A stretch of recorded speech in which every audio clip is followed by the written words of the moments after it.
देखिए, घरेलू सिलेंडर के दाम घट सकते हैं, बहुत सारी ऐसी चीजें जिसकी उम्मीदें हम सभी को है।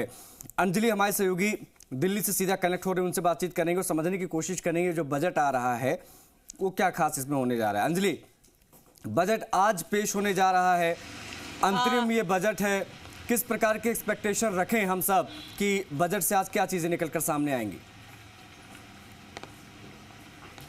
जी देखिए, जहाँ तक बात करें दिल्ली में तो मौसम लगातार जो है बारिश की फुहारें पड़ रही हैं और उम्मीद यही की जा रही है कि आज जो सौगात आएगी बजट में वो भी कुछ इसी तरह सौगात जो है फुहारों से भरी हुई होगी। खासकर मध्यम वर्ग के लिए जो है काफ़ी कुछ हो सकता है इस बजट में, चूंकि अंतरिम बजट है चुनाव से ठीक पहले। और आपको याद होगा कि 2019 में जब इससे पहले अंतरिम बजट पीयूष गोयल ने जब पेश किया था तो उसमें खास तौर पर किसानों और मध्यम वर्ग का ध्यान जो है रखा गया था। 5 लाख तक की इनकम टैक्स में जो छूट है वो दी गई थी। किसान निधि योजना में 6,000 रुपए जो किसानों के अकाउंट में डाले जाने थे, ये तमाम ऐलान किए गए थे। हालांकि इस बार ये माना जा रहा है, चूंकि मांग लगातार उठ रही है कि इनकम टैक्स का जो स्लैब है छूट का वो बढ़ाया जाना चाहिए। तो ये देखना होगा कि क्या मध्यम वर्ग को इस तरह से राहत मिल सकती है। लेकिन ये ज़रूर माना जा रहा है कि इस बार महिलाओं के लिए काफ़ी कुछ खास हो सकता है इस बजट में। खास तौर पर जो छोटे शहरों में रहने वाली विमेन एंटरप्रेन्योर हैं उनके लिए बजट में हो सकता है कि कुछ अच्छी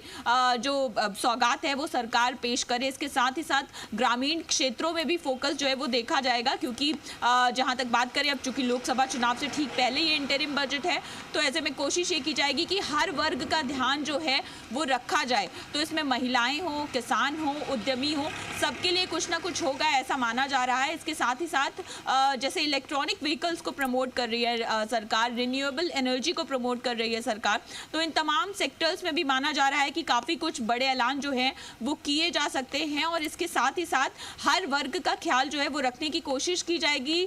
जिन सेक्टर्स में अभी काम किया जा रहा है उन पर तो फोकस किया जाएगा, लेकिन नए सेक्टर्स को बढ़ावा देने की भी कोशिश जो है वो की जाएगी। जैसे आर्टिफिशियल इंटेलिजेंस की बात करें तो इस पर आपने देखा होगा कि बीते दिनों में प्रधानमंत्री नरेंद्र मोदी हों या सरकार के कई बड़े मंत्री हों वो इस पर फोकस करते हुए नजर आए हैं। तो इंफ्रास्ट्रक्चर की बात करें, आर्टिफिशियल इंटेलिजेंस की बात करें, विमेन एम्पावरमेंट, विमेन एंटरप्रेन्योरशिप को बढ़ावा देने की बात करें, इन तमाम चीज़ों पर हम ये मान सकते हैं, जैसा कि अंदाज़ा लगाया जा रहा है कि इस बार इस बजट में इन तमाम चीज़ों का ख्याल रखा जाएगा और कुछ ऐसी सौगात जो है वो आ सकती है जिससे सभी वर्गों को कोई ना कोई राहत मिल जाए। जी अंजलि, अभी की क्या मूवमेंट है? अगर मैं लेटेस्ट अपडेट आपसे जानूं, वित्त मंत्री निर्मला सीतारमण की मौजूदगी कहां पर है और कितनी देर में उनकी तस्वीरें जो है वो सामने आने लगेंगी?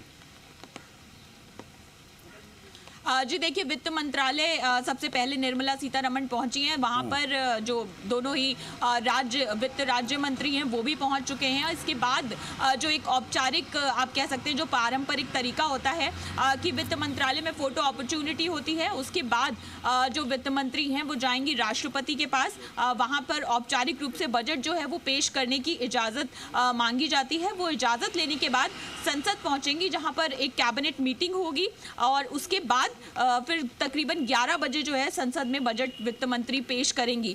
तो ये तमाम औपचारिकताएं जो होती हैं जो परंपरागत तरीके से की जा रही हैं वो सभी चीज़ें धीरे धीरे विजुअल जो है, जो हमने आपको बताया कि वित्त मंत्रालय पर जो फोटो अपॉर्चुनिटी होती है वो तमाम विजुअल्स भी सामने आएंगे। सभी जो चाहे वो वित्त राज्य मंत्री हो या वित्त मंत्री, वो सब रवाना हो गए, वित्त मंत्रालय पहुंच चुके हैं और अब बस इंतजार किया जा रहा है कि 11 बजे का कुछ ही घंटों का इंतजार है और फिर देश के सामने ये अंतरिम बजट होगा। जी अंजलि, 2019 के अंतरिम बजट में जहाँ तक मुझे याद है प्रधानमंत्री निधि योजना इंट्रोड्यूस हुई थी, उसके बाद में किसानों को किश्तों में पैसे मिले और 6,000 रुपये जो है वो सरकार दे रही है। इस पर बड़ी निगाहें हैं सबकी, क्योंकि हर चुनाव में ये दावा किया जाता है कि इसमें इजाफा किया जाएगा और किसानों को लाभ मिलेगा। हो सकता है 6 से 9 किया जाए या 12,000 सालाना किया जाए।